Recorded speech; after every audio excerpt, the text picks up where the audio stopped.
travailler dans la nuit, ouais. Faut être tout, je pense. Le DJ, il va niquer tous les soirs et tout. Ça, c'est totalement Des Rihanna qui viennent à l'art, qui te reconnaissent. À part sans payer. J'avais énormément d'argent. Elles se sont amusées à passer tous par la chatière. Et ensuite, à m'inviter chez elle, faire un truc. Tu me mets ce son-là, je finis toute nue. On enfile son costume, puis c'est parti quoi.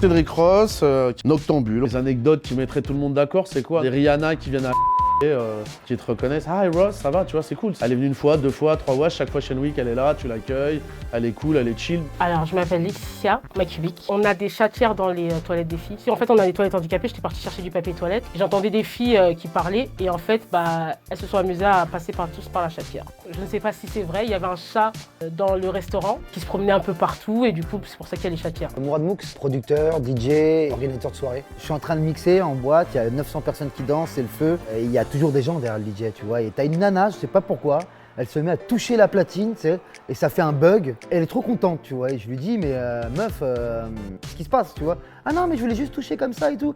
Pourquoi tu mets ta main sur la platine? Donc ça, c'est une virgule. Et deux, la meuf, je lui dis, mais c'est un métier, meuf, tu vois. Mais tu travailles dans quoi? Elle me dit, bah moi, je fais du marketing. Je dis, est-ce que je viens, moi, devant ton tableau avec un marqueur dégueulasse et tout cribouillé, tu vois, juste parce que j'ai envie. Oz, grand acteur de la nuit pour ceux qui me connaissent, Batman pour ceux qui me connaissent pas. Un blindé qui arrive à ce moment-là, tu vois, qui veut pas bouger de la porte.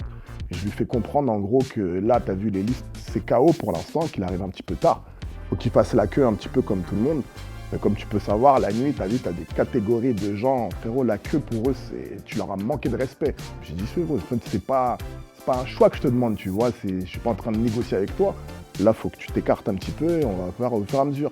Il me dit non, je bouge pas. Donc du coup, je fais quoi? Je prends ma chaise haute, je m'assois et je dis au client, écoutez, il n'y a plus aucune entrée parce que monsieur ne veut pas bouger. Et là, il y a une action qui se passe, elle est phénoménale, frérot. T'as tous les clients de la queue, j'ai même pas besoin de faire le taf, qui sortent et qui entourent le mec en lui disant, frérot, vas-y, casse-toi de l'entrée là. On a besoin de rentrer, tu vois ce que je veux dire? Mais l'énergie que les gens ils ont mis pour pouvoir sortir le mec, ça a même soulagé la sécu qui était en porte-à-faux. Alors moi, je m'appelle Passita. Je m'occupe essentiellement des clients, les amener dans les tables et que je passe une bonne soirée. L'histoire la plus incroyable, c'est au Silencio. J'étais barmaid. En fait, c'est des Américains, c'était une lesbienne. Et en fait, elle était avec sa femme. Donc, elle m'a invité à boire un verre et des shots dans le cinéma. Et ensuite, à m'inviter chez elle, faire un truc. Mais je suis pas attirée par les femmes. Moi, c'est Nour, je suis physio. C'est une personne connue, une star américaine qui vient, on lui fait un accueil digne de ce nom, on attend que elle prend le VIP avec ses agents de sécu, ses amis. Ils sont à peu près une 10-15aine. Déjà, dès son arrivée, la tenue était extravagante, avant-gardiste. Moi, personnellement, j'aime bien. Avec des billets dans les seins, etc. et tout. Alors là, elle prend les bouteilles. Hein. Et elle prend pas les moins chères, elle prend les plus chères. Place à Azul, donc Julio 42. Elle s'envoie, hein. Elle part sans payer. C'est une addition à peu près quasi à 6-7 000 euros. Moi, c'est Tony, DJ parisien. Moi, je suis très tête en l'air en fait. Et je suis parti jouer au Japon et je devais enchaîner avec Doha, je devais jouer à Doha derrière. Et je crois que mon vol, il était à minuit. Je suis parti en boîte de nuit et je voulais faire mon check-in. Et je vois sur l'application, je vois l'avion, il bouge. Il commence à bouger quoi. Et je me suis rendu compte que en fait, j'avais loupé mon vol. La pire chose que j'ai fait en boîte de nuit, c'est d'envoyer une énorme insulte. Quelqu'un est venu me parler, on a échangé un petit peu pendant que je mixais et j'ai dû baisser le son et j'ai dû lui dire nique ta mère. C'était pas contente et j'ai remonté le son.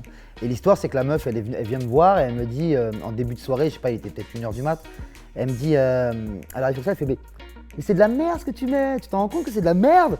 Et je dis ouais bah désolé, on peut pas plaire à tout le monde. La meuf s'en va et tout, moi je continue la soirée, les gens dansent, c'est le feu et tout.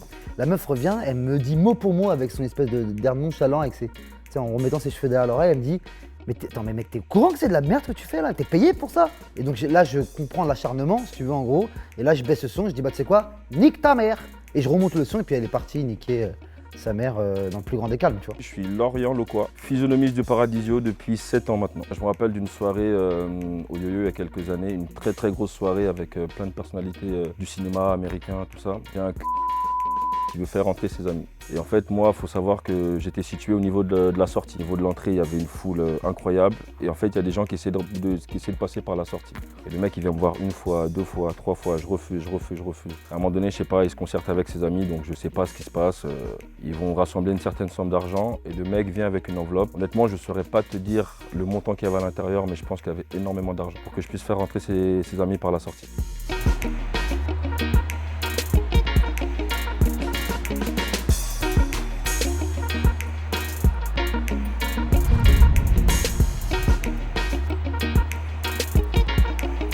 Moi, je suis un DJ, je bosse avec un TPE. TPE, c'est pour encaisser le client. Je vends pas de bouteilles, mais je vends des sons. Donc une soirée réussite pour moi, c'est si je rentre avec le max de tips. Même si personne n'a dansé, tant que moi je suis full, c'est une bonne soirée. Bah, je pense pour travailler dans la nuit, il faut être totalement fou. Hein. Moi, j'ai ma part de folie. Je pense qu'il faut un dark passenger, tu vois. Je pense déjà la nuit, elle a un effet où tu te découvres. On n'a pas la même réaction. T'en as, ils vont boire un panaché, ils vont être au sol. T'en as, ils vont boire 3 bouteilles, ils vont tenir. On n'a pas la même capacité en fait à tenir les choses. La nuit, c'est révélateur de beaucoup de choses. On va dire qu'il y a une autre énergie qui est différente. Il n'y a que ceux qui le vivent qui peuvent le comprendre, ça. Déjà, faut être fou parce que t'as cette envie de faire plaisir à tout le monde. Le truc qui est gratifiant, c'est vraiment, tu sais, quand les gens te renvoient un message le lendemain, « Ah mec, j'ai passé une soirée de folie, bête d'énergie, j'ai tellement de couples qui se sont créés dans mes soirées et autres. » Ou du business, des gens qui sont devenus partenaires, ça te donne confiance, toi, à créer d'autres soirées. Et puis au fur et à mesure des années, tu vois que les gens suivent. Même si t'arrêtes de faire des soirées pendant 6 mois, 8 mois, un jour, ils vont revenir, tu vas refaire la soirée, ils vont revenir automatiquement parce qu'ils savent que dans ta soirée, il y a du beau monde, les gens sont cool, la musique est bonne et qu'il y a une bonne énergie. Donc ça, c'est agréable en fait. Moi, c'est Livo, DJ parisien. J'ai en fin de soirée, il y a à peu près 5-6 ans, je suis au Titi et il y a une fille qui me demande un son. Elle me dit, tu me mets ce son-là, je finis toute nue. Pour la blague, j'ai mis le son, mais je pensais jamais qu'elle allait le faire et elle l'a fait. Et c'est qui la fille? On la connaît plus. Hein? On l'a connue, on la connaît plus. On la connaît? Ouais, non, je sais pas ce qu'elle devient. Et moi je m'appelle Théo, je suis donc directeur artistique de chez Moon. Il faut un grain de folie, c'est obligatoire. Il faut aussi savoir se créer pour moi une sorte de personnage. Voilà, se raconter des histoires. Faut cette petite part de folie. Maintenant ça reste un vrai métier, hein. C'est quelque chose qui se travaille comme une société au quotidien. Moi, je parle surtout de mon poste à moi, hein, de DA. Ça se travaille surtout la journée. Mais quand on arrive la nuit, forcément on enfile son costume de personnalité un peu, voilà, un oiseau de nuit, c'est parti quoi. Donc ouais, il faut ce petit grain de folie obligatoirement. C'est l'énergie qu'il y a dans les soirées qui m'intéresse. Moi, c'est rencontrer des gens que t'as pas vus depuis longtemps, c'est rencontrer des nouvelles personnes qui t'inspirent. Et surtout, c'est les gens qui te mettent en valeur. Tu vois, quand t'es en boîte de nuit, les gens, ils ont un petit coup dans le nez. Ils te mettent en valeur, ils kiffent. J'adore ton pull, j'adore tes baskets. Et je me considère vraiment une personne folle. Pourquoi? Parce que la nuit, ça m'a permis justement d'être moi-même, extravagante, de pouvoir justement rigoler avec les gens, de faire la fête, de boire des shots avec les clients. Et c'est ça qui m'a emmené le côté festif, en fait. C'est ça que je recherchais dans le milieu de la nuit. Même s'il y a un côté léger, il y a un côté très festif. La folie, c'est ça. C'est rencontrer des gens de tout d'horizon, en fait. Il faut cette folie-là pour pouvoir communiquer avec certaines personnes. Et faut ce truc-là, c'est une pièce de théâtre. Je sors de chez moi, j'enfile mon costume, comme il a dit précédemment Théo, et on va au travail.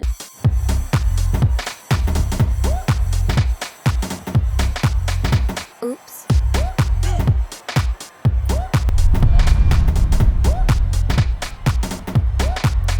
Le climax, ce serait plutôt à 3h30, 4h. L'ambiance est vraiment là, où tout le monte et la musique est à fond. Et... Il n'est pas encore trop tard pour devoir rentrer à la maison. Une soirée qui se passe bien, c'est une soirée quand tout le monde est dans le même mood. Exactement. Mais Quand qui tout le sont monde tous se différents, respecte. hein. Ça peut être le cadre de 50 ans et l'artiste de 25 ans dans sa galerie d'art, au fond du 6e. C'est juste des gens qui se rencontrent, qui sont eux dans le même esprit, c'est-à-dire faire la fête, être de bonne humeur, etc. C'est du sourire, du rire et surtout que les gens chantent à gorge déployée.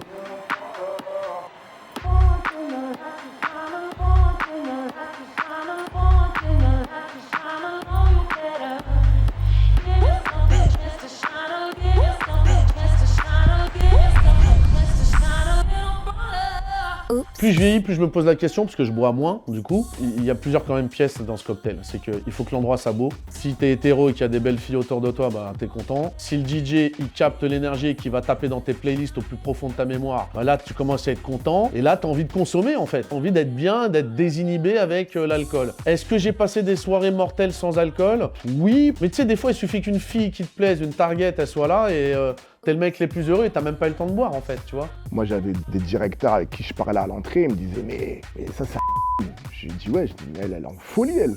Il me dit mais non, mais elle est archi cool. J'ai dit frérot, on l'a sortie à 4, elle était en X devant la porte de l'entrée du club. Lui, il la voyait la semaine derrière son petit ordinateur en train de tapoter.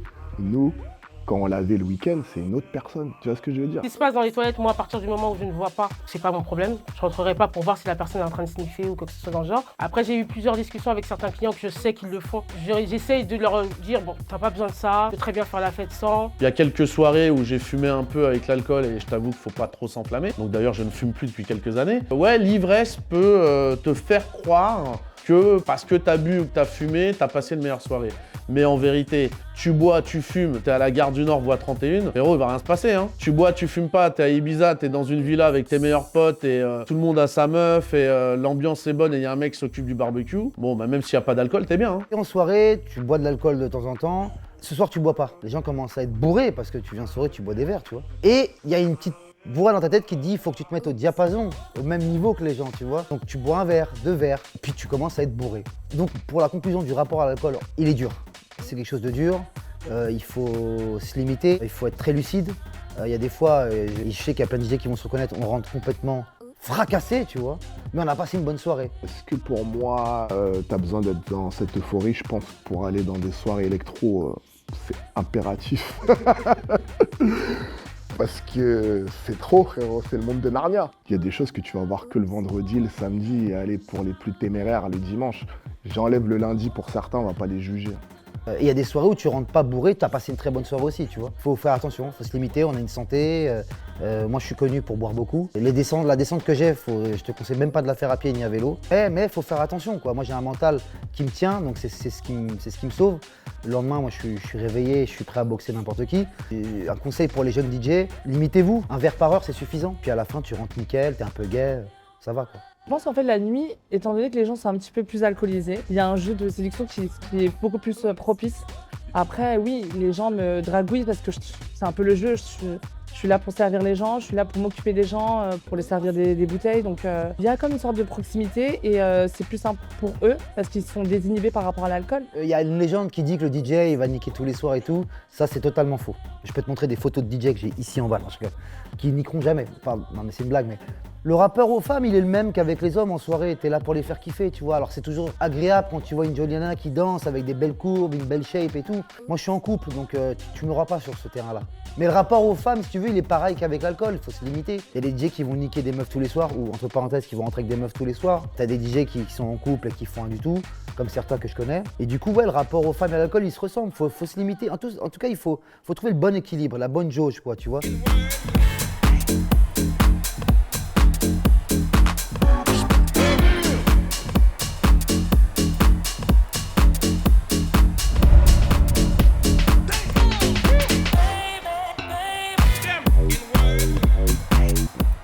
Pas se prendre la tête. Les gens, ils ont souvent tendance à se codifier et comme je dirais, moi je suis à la porte, je suis physio. 12 fois sur 10, les gens ils se mettent une balle dans le pied solo. Je peux faire 6 gars qui arrivent devant ma porte qui me disent écoute frérot, on n'a aucune meuf. Mais là on est venu, c'est notre première sortie, lui il sort jamais, moi je sors jamais, truc, on veut juste prendre un verre. C'est tout droit. Tu vois ce que je veux dire? Que en fait ces gens-là ils vont se mettre une balle dans le pied, ils vont aller me choper 4 meufs. Quand t'arrives, c'est quelle recette ça? Le groupe il est incompatible. En 2 secondes, je le démantèle en posant 3 questions, en leur demandant comment il s'appelle, l'autre il bégaye, l'autre truc. Au final, il fallait juste me dire tiens, on vient de rencontrer des filles, on a envie de passer une soirée. Je pense que le naturel, il prime avant tout. Quand on sort de chez soi, et même les clients et tout le monde, c'est un masque, c'est superficiel. Comme j'ai dit, une pièce de théâtre. Une pièce de théâtre, c'est superficiel. Ce qu'on voit, ce n'est pas réellement vrai. Les personnes rentrent chez elles, ils se démaquillent et ils ont une vie. Les filles, elles mettent les décolletés, on sort, on est sur notre 42, les garçons aussi. Ils claquent de l'argent pour charmer les filles, alors que c'est peut-être leur salaire, quoi. Fais en sorte que ce qui te dit la nuit se concrétise le jour. Voilà, c'est ça le plus important. Parce qu'on aime bien jacter sous alcool. Tu sais que mon père, mes trucs, mais non, les oiseaux, trucs. Ça, c'est exceptionnel. Et le lendemain, t'appelles répondeur full. T'appelles le dimanche full. Même le petit voisin qui vient prendre son verre, qui a l'habitude, C'est pas parce qu'il y a un van qui arrive de gens de la Fashion Week, tu dois le faire passer devant, tu vois ce que je veux dire. Est-ce qu'il faut jouer un rôle pour passer une bonne soirée ou être soi-même? Je pense qu'il faut faire du 50-50, on va pas se mentir. On est des humains, on est des mythos. La plupart de fois, j'ai passé des soirées de folie, j'avais 0 centime en poche. C'est mon pote qui gérait la bouteille et je suis en place et je suis un Américain. Et il y a des fois où j'ai de l'oseille sur le compte, je suis en place et il se passe rien. T'es célibataire pendant 6 mois, il se passe rien. T'es en couple depuis 4 jours, que t'es man va faire que la fille qui est en face de toi va vouloir parler avec toi alors que ça se trouve, elle t'aurait jamais calculé avant parce que t'es à l'aise et que tu joues le rôle de ta vie, t'es toi-même.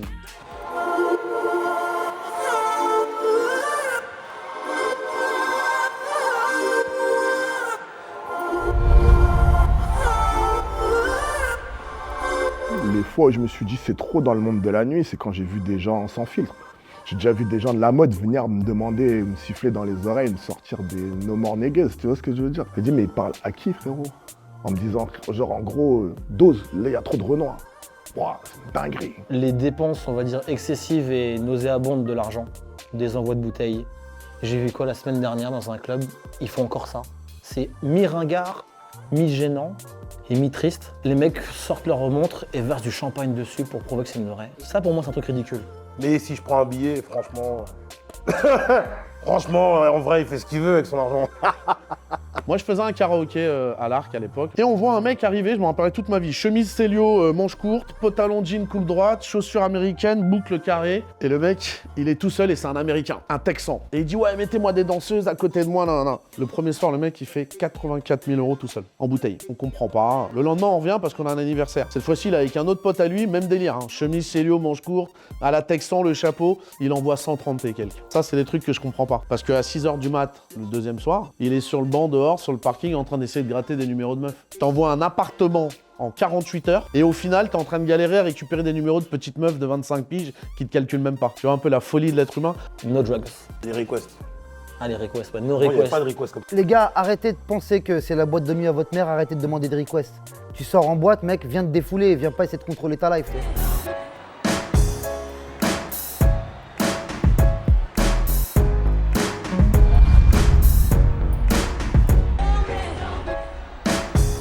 Un son que peut chanter. Qui va connecter tout le monde d'accord. Ouais, c'est ça, qui va mettre tout le monde d'accord. Dalida. One More Time des Daft Punk. Damon, You're My Eye. Hein. T'as aussi The Sounds of Violence de Cassius. T'as les Daft Punk. Quand t'entends le son de Damon, il te prend au trip, tu vois. Alors moi, un son à bannir vraiment en club, c'est le son de Taiga. Je en peux plus. Taste de Taiga, je suis désolée Taiga, mais je peux plus. Franchement, je vais te dire, j'ai un trauma moi d'une chanson. C'est le Colemara là. Fatman Scoop, tout ça, c'est des tauliers, mais je peux plus me les voir parce que tous les DJ de Provence, de Paname, de toute la France l'ont tellement mangé. Pousse-moi, comment? Je peux plus. Je pense que ce serait New York, d'Alicia Keys. Je peux plus me l'entendre. Les meilleurs clubs de Paris ces 10 dernières années se comptaient sur les doigts d'une main. Hein. T'avais le social, t'avais les bains bien sûr, t'as le pompon, c'est là où j'ai commencé. T'as le baron, même si le baron, je mets pas une balle perdue, mais à l'époque, dès que je les recale, il me dit ouais, je vais au baron. Le jour où je vais au baron, je craque. Je fais un tour sur moi-même, je me dis mais c'est ça le baron. Tu vois ce que je veux dire? J'ai eu tellement de spots, je pense que chaque spot a eu son prime à un moment donné. Là où je suis actuellement, là, tu vois, Wanderlust, c'est une dinguerie. J'aime bien les petits endroits. Ouais. Alors, aussi bien que les grands d'ailleurs. J'aime aussi bien le Gate, grand club qui fait penser un petit peu au club londonien. Un peu. C'est un des endroits que je choisirais, sinon des endroits beaucoup plus intimistes. Hein. Il y a le Chichi aussi. Le Pamela, le Matignon. Après, quand je pars en grand club, je dirais par exemple le Cova. J'aime bien le Cova.